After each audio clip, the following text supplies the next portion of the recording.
जो शराबी है वहाँ पे जाकर बैठ के शराब पीते हैं, इस तरीके का थोड़ा माहौल बना जाता है।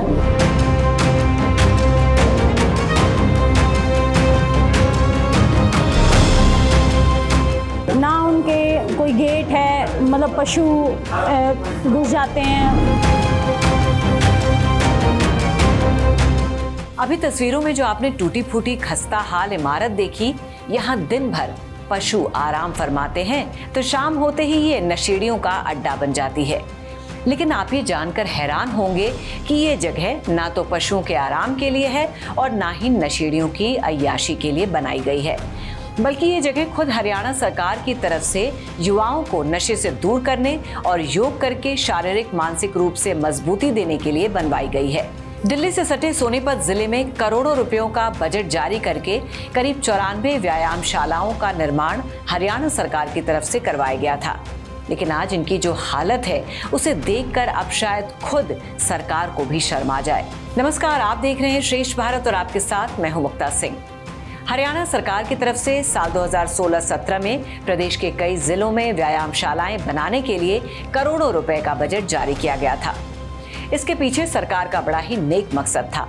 सरकार चाहती थी कि शहर से लेकर गांव तक खास करके युवा नशे की गर्त में ना जाकर योग और व्यायाम के माध्यम से अपनी जिंदगी को सुधारें और संवारें। जिले के तमाम युवा और बुजुर्ग इन व्यायामशालाओं का इस्तेमाल करके अपने शरीर को स्वस्थ और निरोग बना सकें। लेकिन सरकार का ये सपना जैसे सपना ही बनकर रह गया।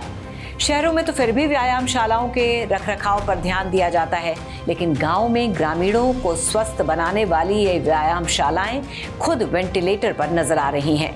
दरअसल पंचायत विभाग ने ग्रामीण इलाकों में बनी व्यायामशालाओं का निर्माण कार्य पूरा कराए बिना ही आयुर्वेदिक विभाग को हैंडओवर कर दिया है।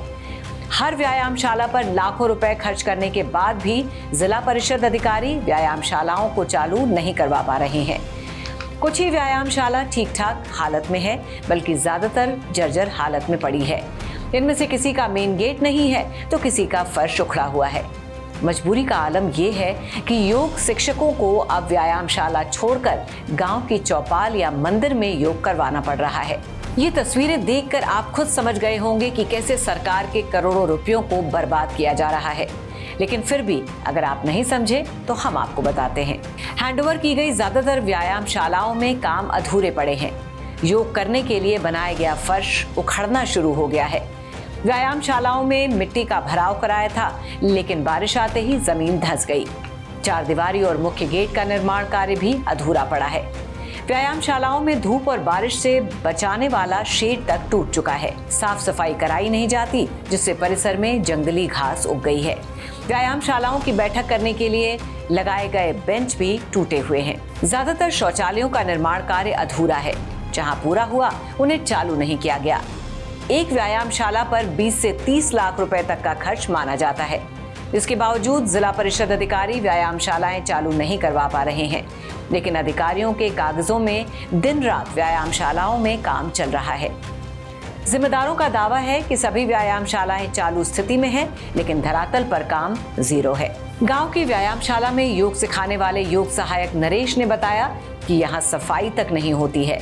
जंगली घास उगी हुई है, जिसकी वजह से गांव वासियों को व्यायामशाला में योग करने में काफी परेशानी होती है। व्यायामशाला कुछ मतलब कंडीशन अच्छी है, कुछ की और कुछ कंडीशन उनकी मतलब बहुत ही मतलब बेकार है। बाउंड्री है, लेकिन उन बाउंड्री में भी पानी मतलब बरसात के टाइम में भी जोड़ के आसपास भी कोई व्यायामशाला है तो उनमें पानी घुस जाए तो समस्या ये। जहाँ मतलब व्यायामशाला अच्छी है वहाँ पे टाइमिंग ऐसी है कि मतलब आने योग करवाने जो हमारे योग साधक जाते हैं वहाँ पे, तो उनमें ये समस्या रहती है कि गांव वाले कुछ लोग हैं जो शराबी हैं वहाँ पे जाकर बैठ के शराब पीते हैं, इस तरीके का थोड़ा माहौल बना जाता है। तो सरकार से और आपके चैनल के माध्यम से यही निवेदन है कि वहाँ पे एक तो मतलब सफाई कर्मचारी, वहाँ पे जो एक चौकीदार, तो ये दो चीज़ों की व्यवस्था की जाए। तो व्यायामशाला अच्छी नहीं है, लेकिन हम दूसरी जगह योग करवा रहे हैं, मंदिर में, चौपाल में, फिर भी लोगों का स्वास्थ्य ध्यान हम देख रहे हैं। अपनी मतलब भागदौड़ हम करके लोगों की देखभाल भी करते हैं, स्वास्थ्य का ध्यान रखते हैं। लेकिन जितनी भी व्यायामशाला जो बन रही हैं मतलब जो भी कंप्लीट है तो वही वहाँ पे सुचारू रूप से काम चल रहा है उनका। सोनीपत के ही भाकरपुर गांव की व्यायामशाला में योग सिखाने वाली योग सहायक पूजा ने बताया कि अगर यहां पर शेड के साथ एक हॉल भी बन जाए तो ग्रामीणों को इससे काफी फायदा होगा।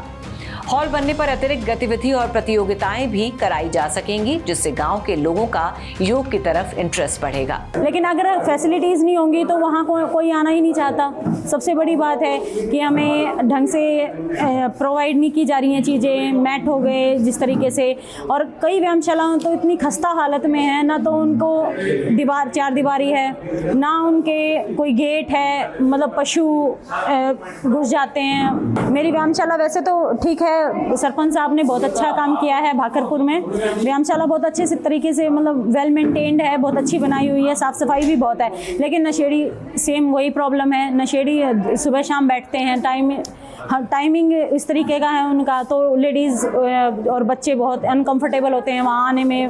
आपको बता दें, दिल्ली से सटे सोनीपत जिले में करीब 94 व्यायामशालाओं का निर्माण कराया गया था। पंचायत विभाग की तरफ से 56 व्यायामशालाओं को आयुर्वेदिक विभाग ने टेक ओवर करने के लिए पत्र व्यवहार किया था।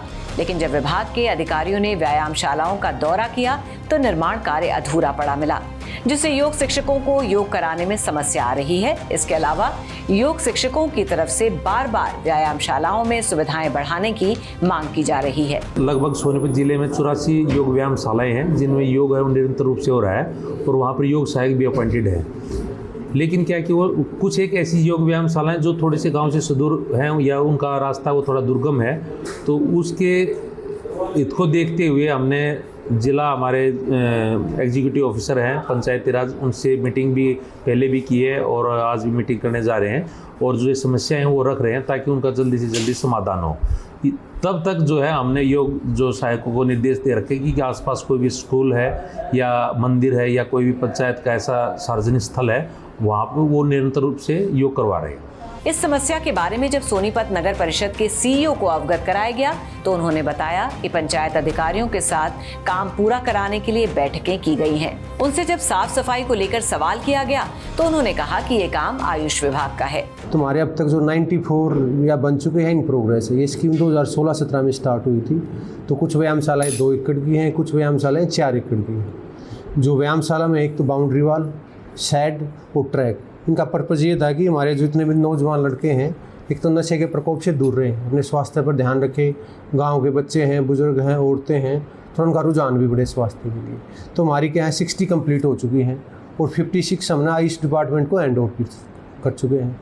जो उनकी रख रखाव है, मेंटेनेंस है, वो डिपार्टमेंट द्वारा ही की जाती है, आयुष डिपार्टमेंट के द्वारा। फिर भी जो हमारी को मिट्टी का भर्त है या कोई साफ़ सफाई है, वो मनरेगा स्कीम के तहत हम करवा देते हैं। तो लास्ट ईयर भी हमने 26 जनवरी पर सभी की साफ़ सफाई करवाई थी। अब भी हम 15 अगस्त के आसपास बारिश के बाद दोबारा से इनकी साफ़ सफाई करवा दें। तो सुना आपने, सीईओ साहब ये खुद मान रहे हैं कि सरकार की तरफ से साल 2016-17 में ये स्कीम लाई गई थी, जिसके तहत युवाओं को नशे से दूर करने और ग्रामीणों के स्वास्थ्य में सुधार लाने के लिए कई एकड़ जमीनों पर व्यायामशालाएं बनाई गई। अब सरकारी स्कीम थी तो उन व्यायामशालाओं में बाउंड्री वॉल, शेड और फुट ट्रैक भी बनाए गए थे, लेकिन उसकी देखरेख और रखरखाव का जिम्मा सीईओ साहब ने आयुष विभाग पर डाल दिया, जैसा कि अक्सर होता भी आया है।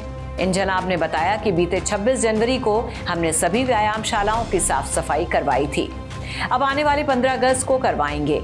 इसका मतलब साल में 2 बार इन तमाम व्यायामशालाओं को जरूर चमकाया जाएगा, फिर चाहे इस बीच वहां कुछ भी होता रहे, उसकी जिम्मेदारी किसी विभाग की नहीं है।